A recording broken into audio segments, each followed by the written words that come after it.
Good evening. Welcome to Source 16 News at 10. I'm Tammy Hancock. Well, it was a beautiful winter wonderland across western Kentucky this morning, with trees and other surfaces glazed over with a layer of ice from freezing fog and snow that fell yesterday and overnight.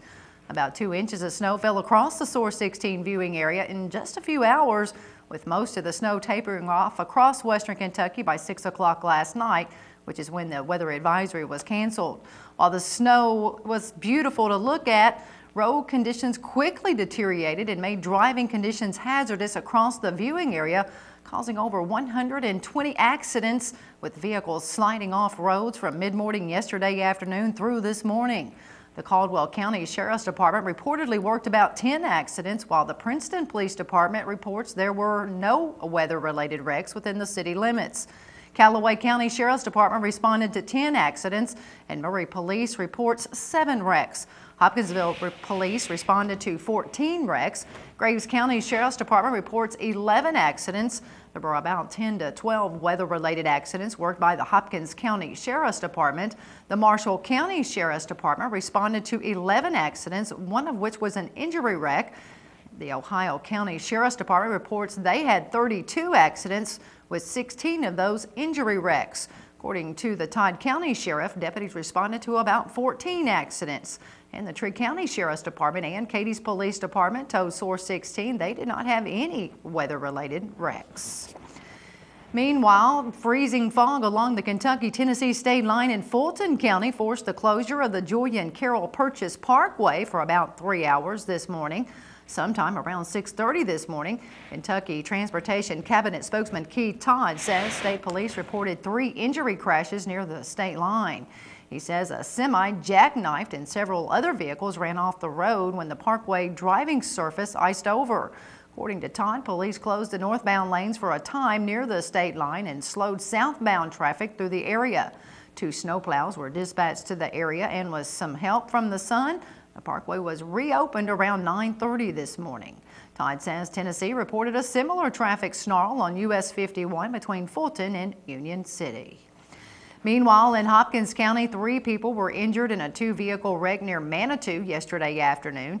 Around 1:40, a 47-year-old Washington State woman was driving on Kentucky 630, which is Manitou Road, when about 4 miles north of Manitou. State police say she lost control of her vehicle and hit a vehicle driven by 30-year-old Jerry Bishop. Bishop of Manitou and the Washington woman and her 17-year-old passenger were all transported by ambulance to Regional Medical Center in Madisonville for treatment.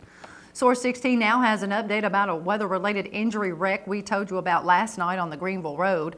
According to the Christian County Sheriff's Department, 53-year-old Vicki Bourne of Greenville was injured in a single-vehicle wreck on Greenville Road yesterday afternoon.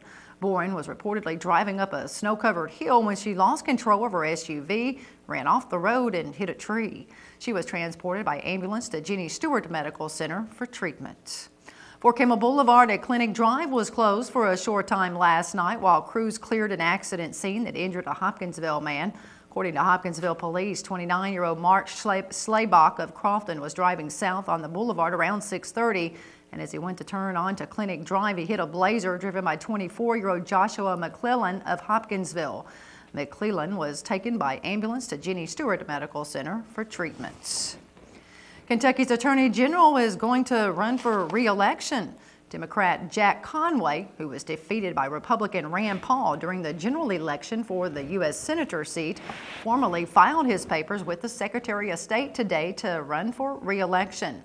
Meanwhile, 8th District State Representative John Tilley of Hopkinsville has reportedly decided not to run in the Attorney General race. Republican Hopkins County Attorney Todd Papool of Madisonville is the only other individual who has officially filed with the Secretary of State to run in the Attorney General race. Another Fort Campbell soldier has been killed in Afghanistan. The Department of Defense announced 22-year-old Specialist Joshua Lancaster of Millbrook, Alabama, died Wednesday in Kandahar, Afghanistan, from wounds he sustained when insurgents attacked the Kandahar airfield with indirect fire. He was assigned to the 184th Ordnance Battalion, 52nd Ordnance Group. With thousands of Fort Campbell troops still deployed in combat zones, a military child is using her creative writing skills to comfort their loved ones and soldiers back home. Here is Source 16's Marie Fainer with more on this story.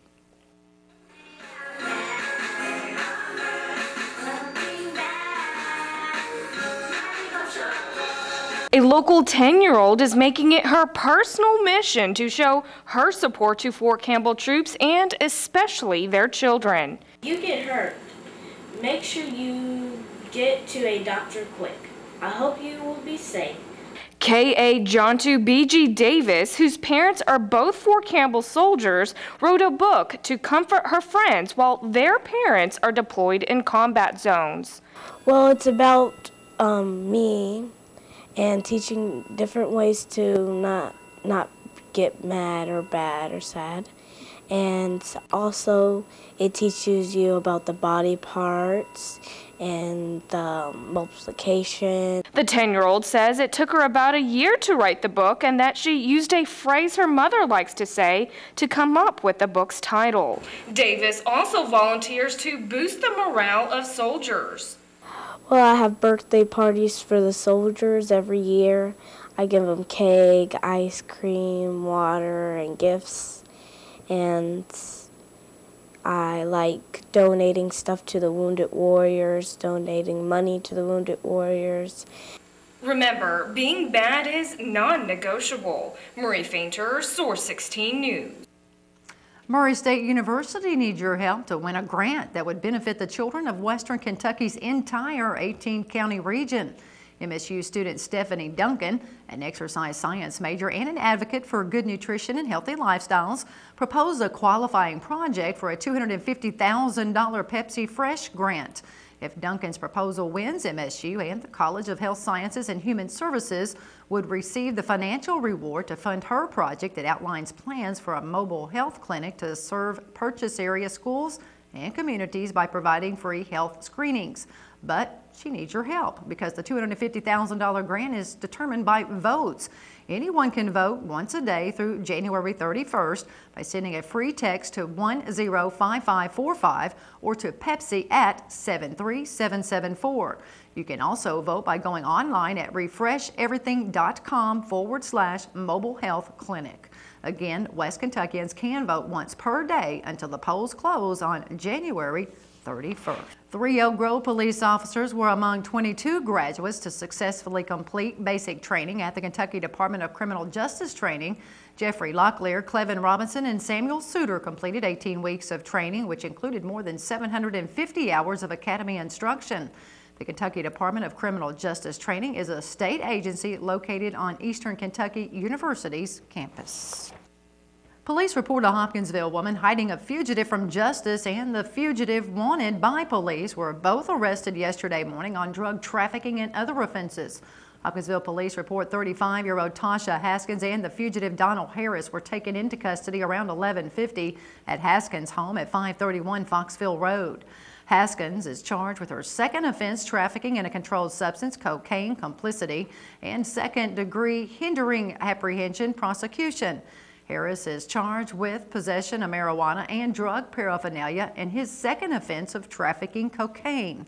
According to police, Haskins has ignored numerous warnings by officers over the past 6 months about harboring a fugitive from justice who was wanted for first-degree assault, first-degree robbery, and being a persistent felony offender. Police reportedly found a large quantity of crack cocaine along with baggies and scales inside the home after text messages between Harris and Haskins told where the crack was hidden. In addition, officers found Harris laying in bed in the master bedroom along with a bag of crack cocaine and a pair of his pants beside the bed containing a bag of marijuana and $516 in cash. Haskins and Harris were taken into custody and booked into the Christian County Jail. Well, for those of you that are looking for ways to live healthier this year, here is a program just for you. Source 16's Michelle Herron has more.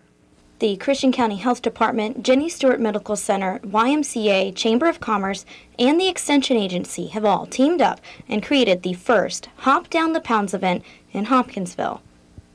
But it goes on January 22nd. It's the kickoff from 9 to 1. People can come anytime throughout the day through those hours and register. There's a $10 fee associated with it. They'll register and weigh in, and they'll also receive a calendar of events for that day, or on that day, that will cover the 8-week challenge. Every day there's something for them to do, whether it's through the coalition or a community event that's going on. We've tried to load up the calendar with lots of things for them to do. Then they'll come back on March the 19th and weigh out. $1,000 will go to the overall male and female winners, and $250 will go to the winners of each age category. 8 weeks of fitness, so they're getting physical activity and education about how to be physically active without doing exercise. We're going to do nutrition classes and cooking classes, which will help them to incorporate healthier food options, but also change some of maybe their favorite recipes at home to make a few little changes to make them healthier. So take the community-wide challenge to a healthier lifestyle. It could win you $1,000. Michelle Herron, Source 16 News. Again, the event kicks off tomorrow at Bradford Square Mall between 9 and 1 and is only $10 to participate. The event is for ages 18 and up.